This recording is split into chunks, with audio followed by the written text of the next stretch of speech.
Hey everybody, welcome back again. And today I've got another new figure that's a little bit out of the ordinary for me. I don't do many Hasbro figures. I really haven't purchased a whole lot of Hasbro figures in the last couple of years just because I haven't really been too terribly impressed with what it is that they're doing and the quality of the figures. Just a lot of factors going into that. The fact that we're getting less at a higher price point.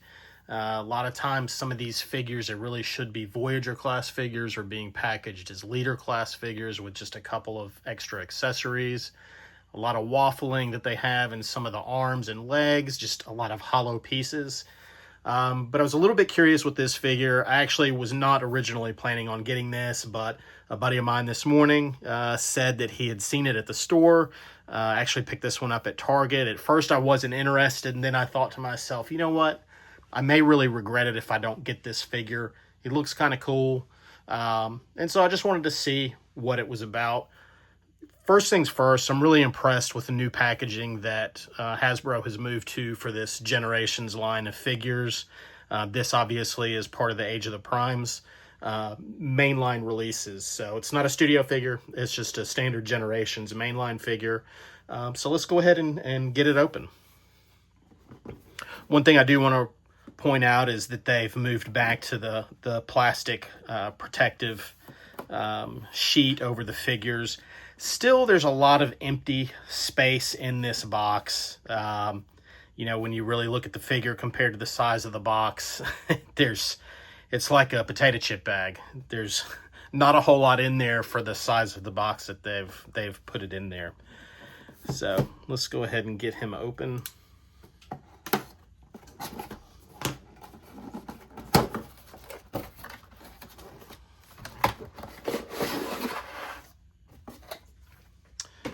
So right out of the box, we've just got the standard instruction sheet for Megatronus Prime.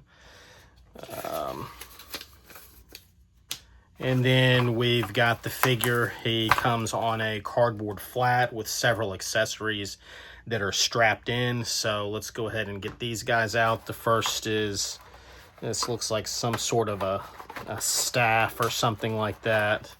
A really nice purple color. Or dark purple.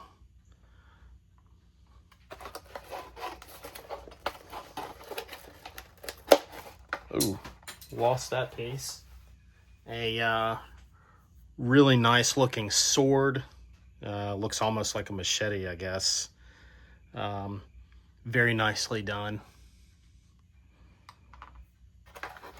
And then we've got his arm cannon.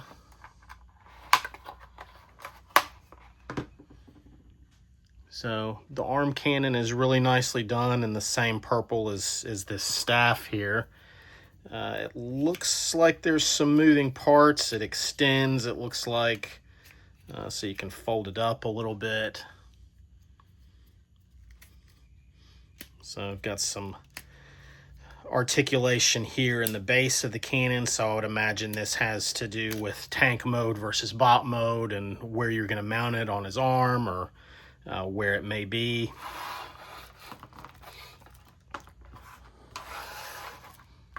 And then we've got a little taped up bag here that's kind of commonplace in the Transformers line, getting this little tissue paper bag full of accessories. So one thing I will say, this guy does come with a lot of accessories. We've got several fire effects that look to be the standard 5mm plug. See a lot of 5mm ports on the figure. And we've got two of these that are kind of at a right angle. We've got here what looks to be the tip of a cannon. I would imagine this goes on the front of this larger purple cannon. And then we've got what looks to be maybe the top of a spear. I would imagine this goes on this staff. It looks like a 3mm peg. Actually, if you'll notice, this little peg is keyed, so it goes in here on this staff. So really cool looking. It's really soft plastic, so it's very bendy. And then we've got some additional blast effects or fire effects, which these are really nice looking fire effects. So we've got 2 of those that are identical, and then what looks to be a can here. I'm guessing it's a missile launcher. And then let's get to the figure himself.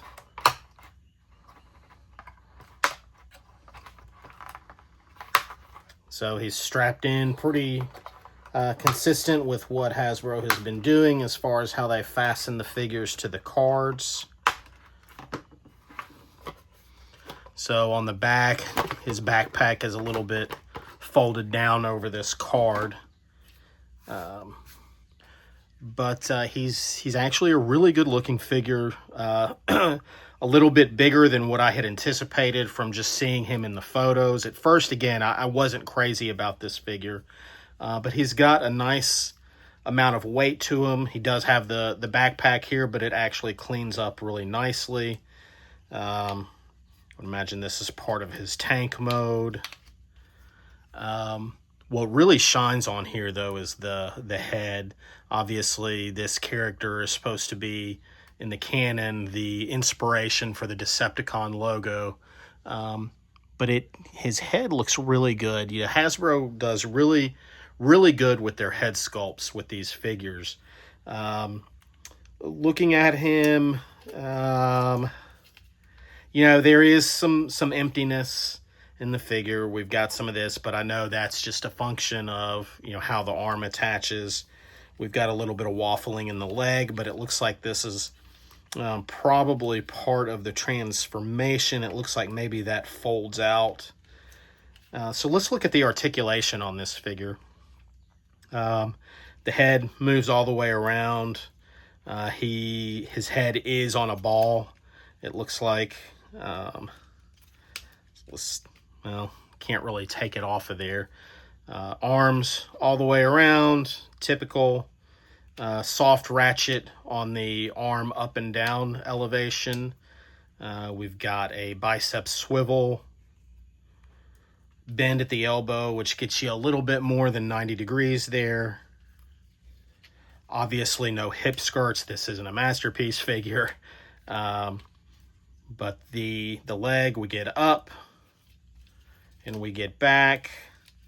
A little bit more than 90 degrees on the knee bend here. The feet, we've got obviously an ankle tilt. The bottom of this foot, if you take a look at it, is pretty hollow. But that lets the treads for the lower leg kind of dip down into the ankle so it doesn't look empty when he's standing. He does have a little bit of toe tilt. And we've got hip swivel, obviously no ab crunch. So overall, I mean, it's a really nice figure. Do I regret buying it? Nah, not really. It'll probably go on a shelf or go in a box somewhere. Again, for anybody that knows me, I collect pretty much just masterpiece scale figures. I've moved away from a lot of the Hasbro stuff. And again, I do these Hasbro, you know, unboxings and first impressions pretty rarely. I think the only other one I've done is for the Studio 86 Optimus Prime, which that figure itself I think was probably a mini masterpiece. So maybe it doesn't count. But I'm really excited to see what Hasbro does with some of these figures that are coming up. I hope that they're listening to their fan base in terms of the quality of the figures that they put out. This one I would say is a much nicer figure than what they've been putting out recently. I'm really impressed with it. I still don't think it's a leader class figure. I think this is, you know, the price point on this should probably fall somewhere between a Voyager and a leader class. Do I think it's worth $54? I don't. But it is a really nice figure. So I'll put up a couple more shots of this, but I really appreciate you guys watching. And if you like this content, hit the like button and subscribe to my channel, and I'll keep doing them. Thanks so much.